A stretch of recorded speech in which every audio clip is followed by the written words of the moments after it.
Hi. The last couple of weeks, because of COVID-19 and being stuck inside, Vi and I have been recording a set of children's books. And, you know, a lot of Richard Scarry, that sort of thing. We thought now it's time to do an adult book.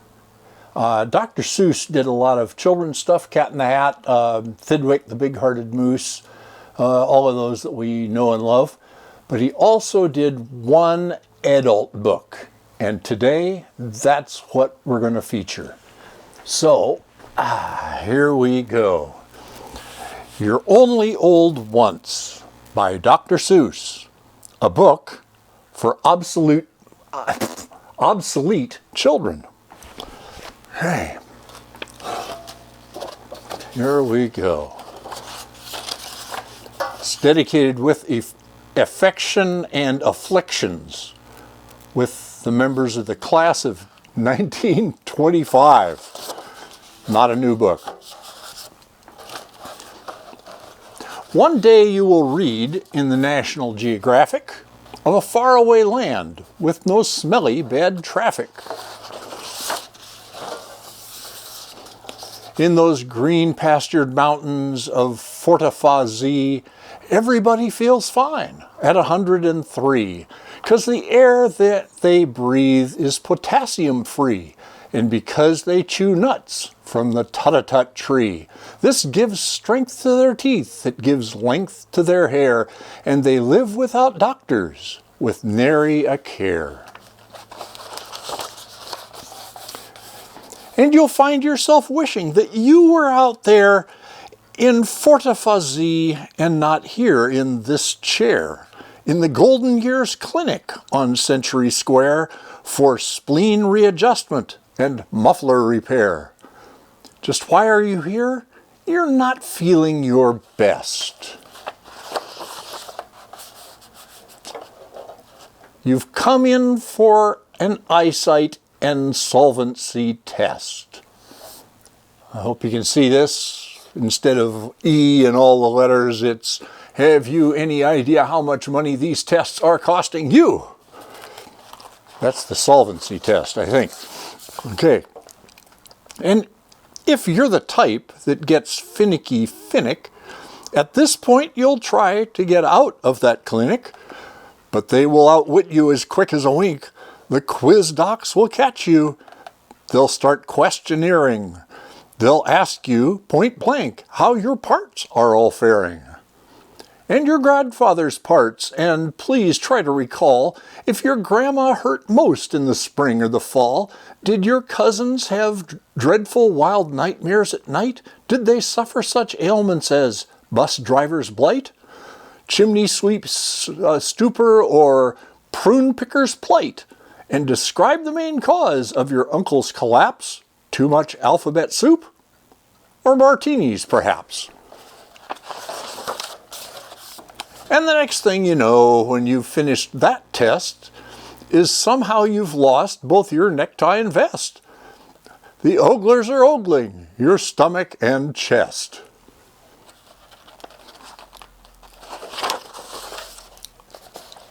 Your escape plans have melted. You haven't a chance. For the next thing you know, both your socks and your pants and your drawers and your shoes have been lost for the day. The oglers have blossomed like roses in May, and silently, grimly, they ogle away. Or ogle, I guess. What these oglers have learned, they're not ready to tell. Clinicians don't spout their opinions pell-mell, so you're back with the vestibule fish for a spell. Norval won't bring you much comfort, you know, but he's quite sympathetic as clinic fishes go.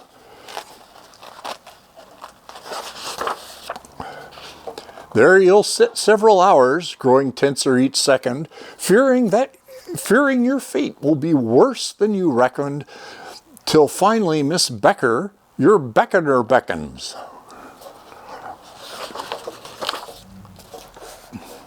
To a booth where the world-renowned earman, Von Crandall, has perfected a test known as bellows and candle. If the wind from the bellows can't blow out the flame, you failed, and you're going to be sorry you came.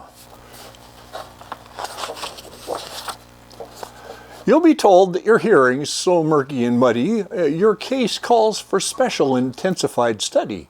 They'll test you with noises from far and from near. You'll get a black mark for the ones you can't hear. Then they'll say, "My dear fellow, you're deafer than most, but there's hope. Since you're not quite as deaf as a post, we'll study your symptoms, we'll give you a call. In the meantime, go back and sit down in the hall."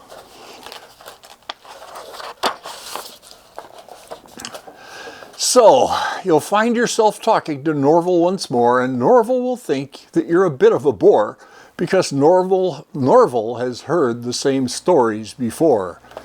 To this fish, you've become To this fish, you'll become a plain pain in the neck, while you wait once again for Miss Becker to beck.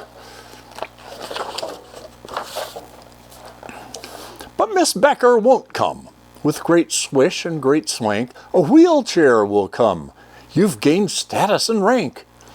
And Weldon the wheeler will say with great pride, "You have qualified, sir. You are now certified as a VIP case. You're entitled to ride through thick and through thick. Through thin and through thick. I'll be at your backside." There he is. Dear Weldon will show you great sights as you go. Right now you're riding down Stethoscope Row.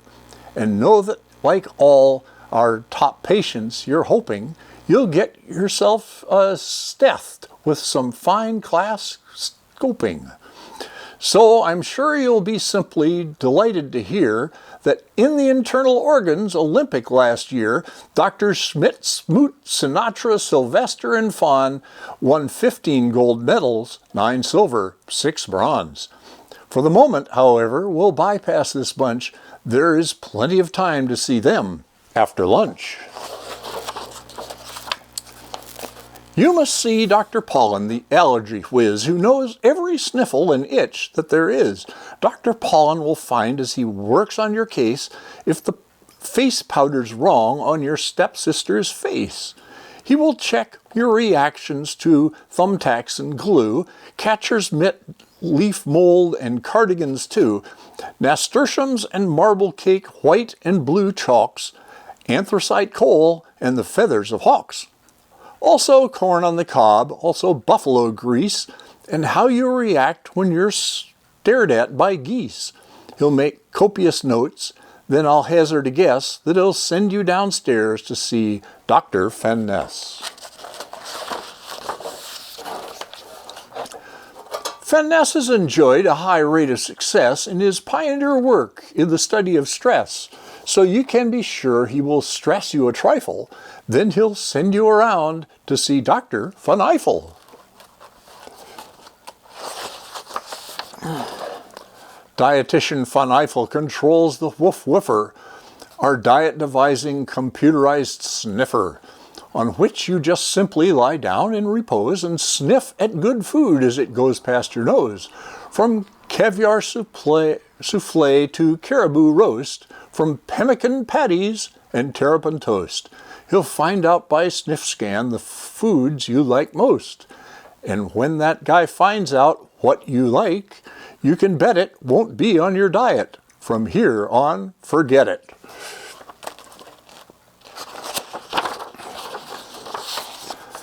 Then into the new wing, we'll see Dr. Speckles, who does the 3 F's, footsies, fungus, and freckles. And nextly, we'll drop in on younger Dr. Gins, our A&S man who does antrums and shins. And of course, he'll refer you to Doctors McGrew, McGuire, McPherson, and Blinn, and Ballou, and Timkins, and Tompkins, and Diller and Drew. Fitzsimmons, Fitzgerald, and Fitzpatrick too, all of whom will prescribe a prescription for you. For your pill drill, you go on to room 663, where a voice will instruct you. Repeat after me. This small white pill is what I munch at breakfast and right after lunch. I take the pill that's Kelly Green before each meal and in between. These loganberry colored pills I take for morning chills. I take the pill with zebra stripes to cure my early evening gripes. These orange tinted ones, of course, I take to cure my Charlie horse.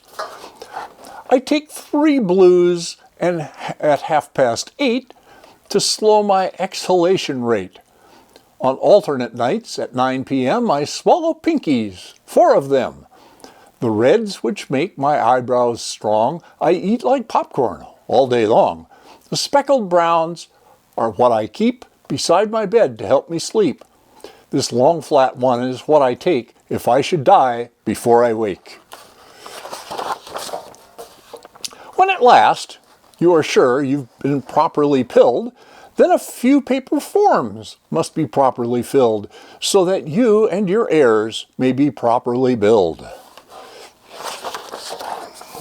Whereupon, if you're smart, there's a very good chance that you'll meet soon again with your socks, coat, and pants. And you'll know once your necktie's back under your chin and Norval has waved you Godspeed with his fin, you're in pretty good shape for the shape that you're in. The end. I hope you enjoyed it. It's a very good book. Sorry you're old, but hey, it happens, and you're only old once. Okay, bless you. Bye.